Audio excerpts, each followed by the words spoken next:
Hello friends, this is your maths teacher. Now we are going to study DLED semester first chapter 6. इससे पहले हम chapter 5 तक complete कर चुके हैं लास्ट वीडियोस में. अगर आप लोगों ने वो नहीं देखा है तो उनके लिंक आपको डिस्क्रिप्शन बॉक्स में मिल जाएगी, आप वहां से देख लीजिएगा. चलिए स्टार्ट करते हैं चैप्टर 6. तल, तलखंड, बिंदु, रेखावक्र, रेखाखंड, किरण तथा कोण की संकल्पना. इस चैप्टर का फर्स्ट टॉपिक है तल एवं तलखंड. देखिए तल क्या होता है कि कोई भी जो वस्तु है वो क्या करती है, स्थान घेरती है. आप किसी भी वस्तु को लेंगे वो क्या करेगी, स्थान घेरेगी. जैसे ये पेन है यहाँ पर रखी है तो ये एक सरफेस को ऑक्यूपाई कर रही है, मतलब एक जगह को घेर रही है. पेन का ये वाला जो हिस्सा है, ये हिस्सा हमें क्या बता रहा है, इसकी आकृति बता रहा है कि पेन का बाहरी हिस्सा इसकी आकृति बता रहा है. तो जो ये हिस्सा है ना, यही इसका तल है. तो इसकी डेफिनेशन क्या है कि वस्तु का वह भाग जो उसके बाह्य स्वरूप का निर्धारण करता है. तो ये जो भाग है इसके बाह्य स्वरूप का निर्धारण कर रहा है, जिसे हम छूकर उसकी आकृति का बोध करते हैं, उसे उस वस्तु का तल कहते हैं. कुछ वस्तुओं का तल समतल होता है, समतल मीन्स फ्लैट होता है, और कुछ वस्तुओं का तल समतल नहीं होता है. जैसे एग्जांपल ले लेते हैं, आपकी फ़ोन का स्क्रीन जो क्या है, बिल्कुल समतल है, फ्लैट है, और ये जो पेपर है ये भी क्या है, एकदम फ्लैट है. लेकिन ये जो पेन है ये फ्लैट नहीं है, ये सिलेंड्रिकल शेप में है. तो एग्जाम्पल क्या होंगे, जैसे पुस्तक हो गई, मेज हो गई, कमरे का फर्श हो गया, श्यामपट्ट हो गया, ब्लैक बोर्ड ना. तो ये सारी चीजें क्या है, समतल है. और गेंद है और क्या है, अंडा है, ये सब क्या है, समतल नहीं है. तल की डेफिनेशन आप यहाँ से नोट कर सकते हैं. अब हम पढ़ेंगे तलखंड. तलखंड क्या है कि किसी भी तल का, कोई भी तल है उसका कोई एक हिस्सा क्या कहलाएगा, तलखंड कहलाएगा. जैसे ये एक तल है रेक्टेंगुलर शेप में, और इसका जो ये हिस्सा है ये क्या कहलाएगा, इसका तलखंड कहलाएगा. नेक्स्ट टॉपिक है बिंदु. देखिए बिंदु क्या होता है, जैसे हमने शार्प पेंसिल ली, एकदम पैनी पेंसिल ली, और उससे क्या किया, एक पॉइंट कर दिया, ऐसे कहाँ कहीं पर हिट कर दिया, तो यहाँ पर क्या होगा, एक पॉइंट बन जाएगा, एक बिंदु बन जाएगा. तो क्या होता है कि बिंदु की डेफिनेशन क्या होगी कि बिंदु केवल एक स्थान होता है जो क्या करता है, सिर्फ क्या करेगा कि यहाँ पर एक स्थान को ले लेगा, ठीक. और ना तो इसकी कोई लंबाई होती है, ना कोई चौड़ाई होती है, और ना ही मोटाई होती है, क्योंकि आपने क्या किया है कि एक शार्प पेंसिल से सिर्फ एक हिट किया है, या जहां पर एक पॉइंट हो गया. तो आप इसमें देखेंगे ना तो इसकी कोई लंबाई है, ना मोटाई है, ना ही चौड़ाई है. और हम बिंदु को हमेशा क्या कर सकते हैं, अल्फाबेट से या फिर वर्णमाला के अक्षरों से डिनोट कर सकते हैं. जैसे हमने क्या किया, यहाँ एक बिंदु कर दिया, इस बिंदु का नाम दे दिया ए, इस बिंदु का नाम दे दिया अ, इस बिंदु का नाम दे दिया ब, या फिर एक और पॉइंट कर लिया तो इस बिंदु का नाम हमने डी दे दिया. तो ये क्या होगा कि एक बिंदु होगा. बिंदु की डेफिनेशन आपको याद रखनी है कि बिंदु एक स्थान होता है, बिंदु में लंबाई, चौड़ाई या मोटाई नहीं होती है. तो बिंदु की डेफिनेशन आप याद रखेंगे, इसकी कोई लंबाई, चौड़ाई और मोटाई नहीं होती है. बिंदु दो टाइप के होते हैं, संरेख बिंदु और असंरेख बिंदु. देखिए संरेख बिंदु क्या होते हैं, जो एक ही रेखा में चलते हैं, जो एक सीधी रेखा में होंगे, वो बिंदु क्या होंगे, संरेख बिंदु होंगे. और असंरेख बिंदु क्या, जो सीधी रेखा में नहीं होंगे, कहीं भी लगे हों. तो ये सब बिंदु जो है वो संरेख बिंदु नहीं है. संरेख बिंदु एक ही रेखा में होते हैं और असंरेख बिंदु एक रेखा में नहीं होते हैं. अब देखिए यहाँ पर क्या होगा कि जब आप इन पॉइंट से पॉइंट को मिला देंगे तो एक सीधी लाइन बन जाएगी. लेकिन यहाँ पर क्या है, जैसे आपने इन तीनों पॉइंट्स को मिला दिया तो यहाँ पर एक तल बन गया इन तीनों पॉइंट्स को मिलाकर. या फिर आपने ये 4 पॉइंट है, यहाँ पे इन चारों पॉइंट को मिला दिया तो यहाँ पर क्या बन गया, एक तल बन गया. तो आपको याद रखना है कि 3 असंरेख बिंदु एक और केवल एक अद्वितीय तल निश्चित बना करते हैं कि यहाँ पर जो ये 3 बिंदु हैं ये क्या कर रहे हैं, एक तल बना रहे हैं. अब हम पढ़ेंगे रेखा. देखिए आपने क्या किया, आपने हमेशा पढ़ा होगा कि ये एक सीधी रेखा हो गई, लेकिन रेखा तो ये होती ही नहीं है, ये गलत है. क्या, ये जो होता है ये होता है रेखाखंड. रेखा क्या होगी कि जो दो बिंदु हैं और दोनों बिंदुओं के बीच की जो दूरी है, दो बिंदु या दो से अधिक बिंदुओं के बीच की दूरी को हम रेखा कहेंगे. लेकिन रेखा जो होती है वो दोनों तरफ से अनंत तक बढ़ती है. रेखा क्या होती है, दोनों तरफ से अनंत तक बढ़ती है, उसे हम क्या कहेंगे, रेखा कहेंगे. अब हम रेखा को रिप्रेजेंट कैसे करते हैं, अगर आपको कुछ इस तरह से लिख कर दे देता है तो इसका मतलब क्या है कि ये एक रेखा की बात कर रहा है, या फिर आपको इस तरह से लिख के दे देगा तो ये क्या कर रहा है, एक रेखा की बात कर रहा है। आपको हमेशा याद रखना है जो लाइन होगी वो हमेशा क्या करती है, दोनों तरफ तक लंबाई तक, इसकी कोई भी सीमा नहीं होती है। ये इधर से भी कई लंबी बढ़ सकती है और इधर से भी लंबी जा सकती है। अब लंबी जा सकती है तो इसका मतलब क्या हो गया कि जो एक रेखा है इसकी लंबाई तो होती है लेकिन इसकी चौड़ाई और इसकी मोटाई नहीं होती है, और इसकी क्या होती है, सिर्फ और सिर्फ लंबाई होती है।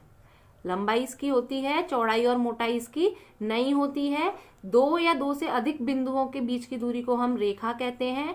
रेखा को हम दोनों तरफ से अनंत तक बढ़ा सकते हैं और ये क्या होता है, रेखा को डिनोट करने के साइन होते हैं। अब हम पढ़ेंगे रेखाओं के प्रकार, टाइप्स ऑफ लाइन। देखिए जो लाइन है वो कितने टाइप्स की होगी, 7 टाइप्स की लाइन होती हैं, जिसमें फर्स्ट है सीधी रेखा, स्ट्रेट लाइन। इसको हम एक और नाम से जान सकते हैं, सरल रेखा, जो एकदम क्या होगी, सीधी होगी और दो बिंदुओं के बीच की छोटी से छोटी दूरी को हम क्या कहते हैं, स्ट्रेट लाइन, सीधी रेखा या सरल रेखा कहते हैं। अब वक्र रेखा क्या होगी, कर्व लाइन, जो टेढ़ी मेढ़ी हो, सीधी ना होकर कैसी हो, टेढ़ी मेढ़ी हो, कहीं पर कर्व ले रही हो, वो लाइन कैसी होगी, कर्व लाइन होगी। चाहे वो कैसे बन जाए, इस तरह से बन जाए, चाहे इस तरह से बन जाए, तो ये लाइन जो होगी ना, ये कैसी लाइन होगी, हमारी कर्व लाइन होगी। अच्छा, क्षैतिज रेखा क्या होगी, हॉरिजॉन्टल लाइन, जो रेखा लेटी हुई होती है। जो रेखाएं कैसी होती हैं, लेटी हुई होती हैं, उनको हम क्या कहते हैं, हॉरिजॉन्टल लाइन कहते हैं, क्षैतिज रेखा कहते हैं। अच्छा, ऊर्ध्वाधर रेखाएं कैसी होंगी, वर्टिकल लाइन, जो खड़ी हुई होती हैं। जो लाइन कैसी होंगी, खड़ी हुई होंगी, उनको हम क्या कहेंगे, ऊर्ध्वाधर रेखा कहेंगे, वर्टिकल लाइंस कहेंगे। अब समांतर रेखाएं क्या होती हैं, समांतर रेखाएं हैं जो रेखाएं, दो रेखाएं एक दूसरे से निश्चित दूरी पर होती हैं, एक दूसरे से आमने सामने निश्चित दूरी पर होती हैं, ऐसी लाइंस को हम क्या कहते हैं, पैरेलल लाइंस कहते हैं, समांतर रेखा कहते हैं। अब यहाँ पर क्या होगा कि ये दोनों हर जगह पर सेम दूरी को शेयर करेंगी, सेम डिस्टेंस को शेयर करेंगी, हर जगह पर आप कहीं भी देखेंगे तो ये क्या करेंगी, सेम डिस्टेंस को कवर करेंगी। और ये जो दोनों रेखाएं हैं, ये दोनों रेखा कभी भी एक दूसरे से आगे जाकर मिलेंगी नहीं। आप इनको कितना भी लंबा बढ़ा दीजिए, दोनों हर जगह पर सेम दूरी पर रहेंगी, एक दूसरे से सेम दूरी पर रहेंगी और कहीं भी जाकर एक दूसरे को नहीं काटेंगी। तो ऐसी जो दो रेखाएं होती हैं, इनको हम क्या कहते हैं, समांतर रेखाएं कहते हैं, पैरेलल लाइंस कहते हैं। और असमांतर रेखा, कन्वर्जिंग लाइन क्या होती हैं, जो कहीं ना कहीं एक दूसरे को जाकर काट देती हैं या फिर एक दूसरे से निश्चित दूरी पर नहीं होती हैं और अलग अलग डायरेक्शन में जाती हैं। जैसे ये यहाँ चली गई और ये इस तरह से चली गई, तो ये दोनों क्या हो गई, कन्वर्जिंग लाइन हो गई, असमांतर लाइन हो गई। जैसे अगर हम इसको आगे की तरफ बढ़ाएंगे तो ये दोनों लाइन क्या करेंगी, एक दूसरे को कहीं ना कहीं इंटरसेक्ट कर देंगी, काट देंगी। तो ये दोनों रेखाएं क्या होंगी, असमांतर रेखाएं होंगी। अब हम क्या पढ़ेंगे, तिर्यक रेखा, ट्रांसवर्सल लाइन क्या होगी कि जब दो समांतर रेखाओं को, जो दो समांतर रेखाएं होती हैं, उन दो समांतर रेखाओं को कोई तीसरी रेखा आकर क्या कर देती है, काट देती है, उनका तिर्यक कर देती है। तो ऐसी लाइन को हम क्या कहते हैं, तिर्यक रेखा कहते हैं, ट्रांसवर्सल लाइन कहते हैं।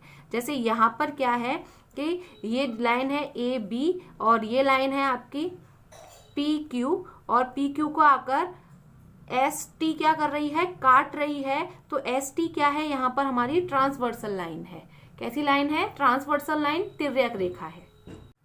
लाइन से रिलेटेड आपको कुछ पॉइंट्स याद रखने हैं। जैसे आपसे पूछा जाए कि एक बिंदु है, एक बिंदु से कितनी रेखाएं होकर जा सकती हैं, तब आपका आंसर होगा अनंत, कि एक ही बिंदु से कई सारी रेखाएं होकर जा सकती हैं। कई सारी मतलब अनंत, जिसकी आप काउंटिंग नहीं कर सकते, आप कैसे भी खींच सकते हैं, ऐसे खींच दीजिए, ऐसे करके खींच दीजिए, ऐसे, है ना। तो इसकी कोई भी काउंटिंग नहीं होती है। आप बिल्कुल भी डिस्टेंस ना रखिए यहाँ पर इन दोनों के बीच में।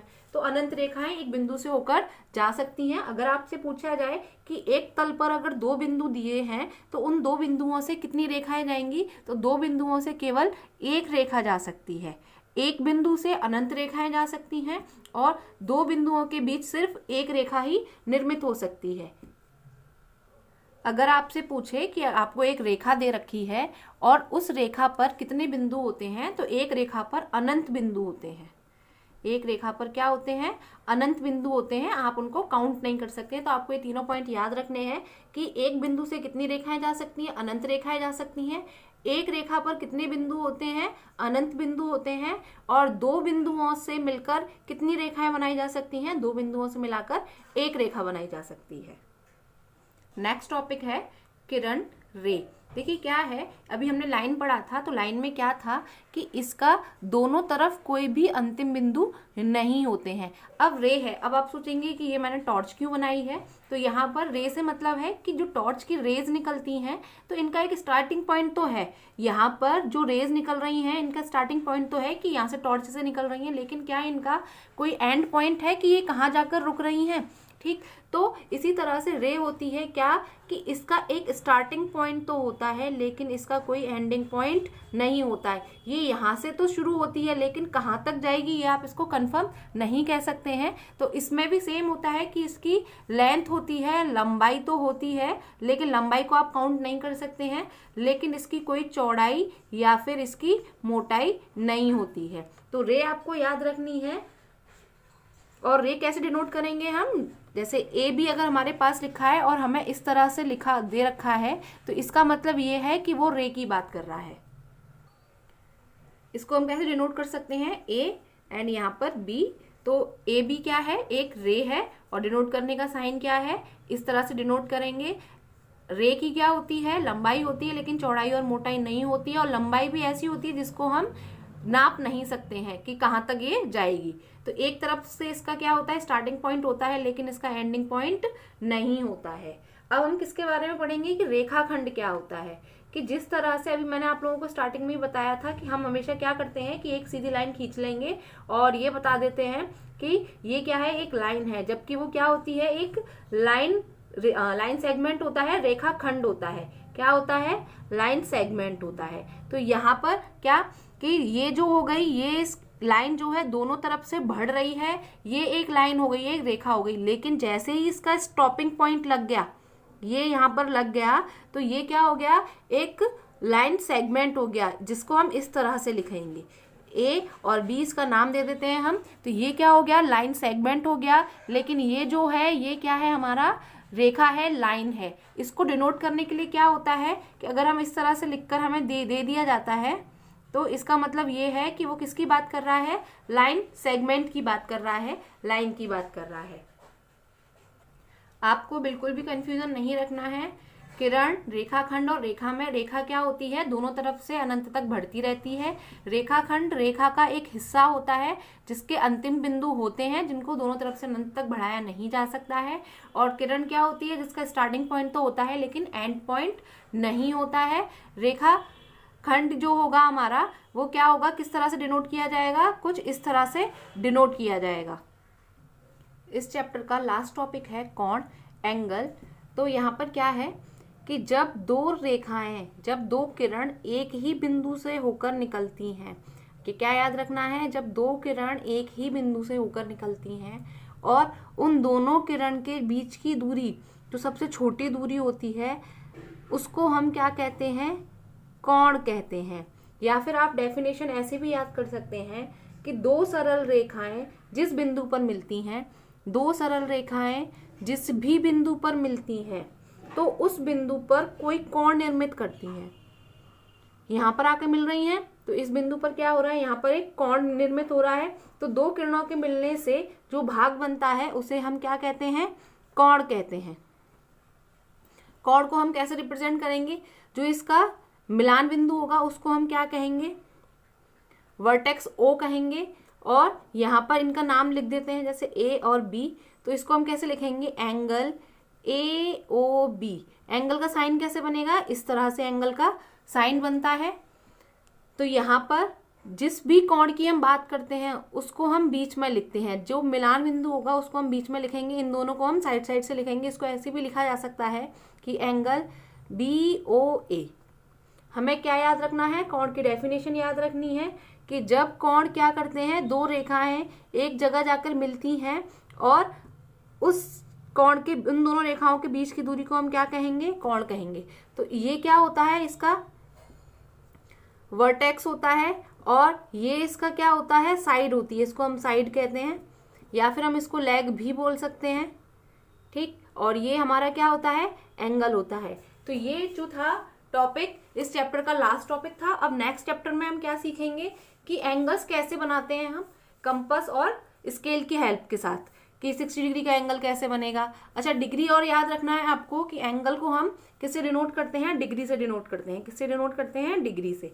ये डिग्री का साइन होता है। जैसे अगर आपको लिखना है 60 डिग्री, तो 60 लिखकर उसके ऊपर ऐसे आप क्या कर देंगे, 0 बना देंगे, मतलब डिग्री का साइन लगा देंगे। जैसे आपको क्या लिखना है 180 डिग्री, तो 180 डिग्री का ये साइन हो जाता है। अब हम नेक्स्ट वीडियो में एंगल्स कैसे बनाए जाते हैं स्केल और कंपास की हेल्प से।